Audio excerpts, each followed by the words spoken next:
ശരിക്കും നമ്മൾ ഏതെങ്കിലും പേഷ്യൻ്റ് പറഞ്ഞോ അല്ലെങ്കിൽ ഈ വീഡിയോസ് ഇപ്പം എനിക്കൊന്ന് ഞാനൊരു 2-3 വർഷം ഒന്നല്ല ഒരു ആഫ്റ്റർ കോവിഡ് ടൈം മുതലാണ് നമ്മൾ ഈ ചാനൽ സ്റ്റാർട്ട് ചെയ്യുന്നത്. അന്നും അതിന് മുമ്പേ സ്റ്റാർട്ട് ചെയ്തു. ആക്ച്വലി കോവിഡിന് മുമ്പാണ്, 19-19 അന്ന് മുതൽ വീഡിയോസ് വരുന്നുണ്ട്, പ്രോസ്റ്റേറ്റിനെ കുറിച്ച് ഇട്ടിട്ടുണ്ട്. അത് കണ്ട് ഇപ്പം യൂഷ്വലി അവർ പ്രോസ്റ്റേറ്റ് പ്രോബ്ലം സെർച്ച് ചെയ്യുമ്പോൾ കിട്ടുന്നതായിരിക്കും, അല്ലെങ്കിൽ ആരെങ്കിലും ഫ്രണ്ട്സ് അയച്ചു കൊടുത്ത്, റിലേറ്റീവ്സ് അയച്ചു കൊടുത്ത് അങ്ങനെ കണ്ട് അതിനെക്കുറിച്ച് മനസ്സിലാക്കി വരുന്ന പേഷ്യൻ്റാണ് എൻ്റെ അടുത്ത് വന്ന് ട്രീറ്റ്മെൻറ്റ് എടുക്കുന്നത്. അപ്പം അത് വളരെ ലിമിറ്റഡ് ആൾക്കാരിലേക്ക് എത്തിയിട്ടുള്ളൂ എന്നുള്ളത് ഒരു ട്രൂത്താണ്.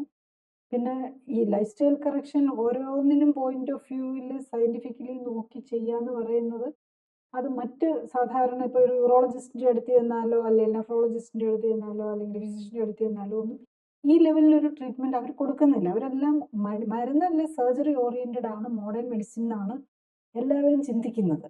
ശരിക്കും മോഡേൺ മെഡിസിൻ ട്രീറ്റ്മെൻറ്റിൻ്റെ first line of management life style കറക്ഷനാണ്.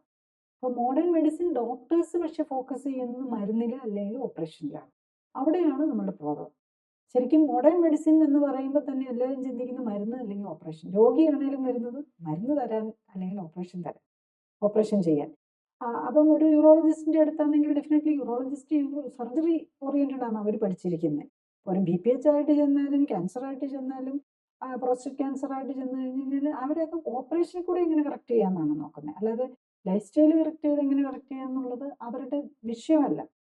അപ്പം നമ്മൾ ആഗ്രഹിക്കണം, പേഷ്യൻ്റ് തന്നെ തീരുമാനിക്കണം, എനിക്ക് ലൈഫ് സ്റ്റൈൽ കറക്ഷൻ വേണോ, എനിക്ക് മരുന്ന് വേണോ. മരുന്ന് ഡെഫിനറ്റ്ലി ഇപ്പം കുറച്ചൊക്കെ മരുന്ന് തന്നു നോക്കും. ആദ്യം മിക്കവാറും എല്ലാ ഡോക്ടേഴ്സും മരുന്ന് തരും. പക്ഷേ ഇപ്പം നമ്മൾ ഫസ്റ്റ് ലൈൻ ഓഫ് മാനേജ്മെൻ്റ് ആയിട്ട് ഒരു പ്രോസ്റ്റേറ്റ് പ്രോബ്ലം ആയിട്ട് ചെന്ന് കഴിഞ്ഞ് കഴിഞ്ഞാൽ ഒരു ടാംസ്ലോസിൻ എന്നൊക്കെ പറഞ്ഞൊരു ബീറ്റ ബ്ലോക്കർ മരുന്നുണ്ട്. അത് മൂത്രം പോകുന്നതിനൊക്കെ ഫ്രീക്വൻസി കുറയ്ക്കും, മൂത്രത്തിൻ്റെ ഒരു ഇത് കുറയ്ക്കും, അതൊക്കെ ചെയ്യും. പിന്നെ അതുകൂടാതെ പിന്നെ കൊടുക്കുന്ന ഒരു ആൻറ്റി ടെസ്റ്റോസ്റ്ററോൺ മെഡിസിനാണ് ഡ്യൂട്രാസ്ട്രൈഡ് എന്നൊക്കെ പറഞ്ഞുള്ളത്, ഫെനസ്ട്രൈഡ്, യൂട്രാസ്ട്രൈഡ് എന്നൊക്കെ പറഞ്ഞു. അത് ആൻറ്റി ടെസ്റ്റോസ്റ്ററോണിനെ ബ്ലോക്ക് ചെയ്യുകയാണ് ചെയ്യുന്നത്. അതും കുറച്ച് ബെനിഫിറ്റ് കിട്ടും, പക്ഷെ അത് ലോങ് ടൈം സെക്ഷൽ ഡിസ്ഫങ്ഷൻ ഉണ്ടാക്കാൻ സാധ്യതയുള്ള മരുന്നാണ്. അപ്പം അതൊക്കെ എടുക്കാം, ഷോർട്ട് ടൈം എടുത്തു കഴിഞ്ഞ് കഴിഞ്ഞാൽ കുഴപ്പമില്ല.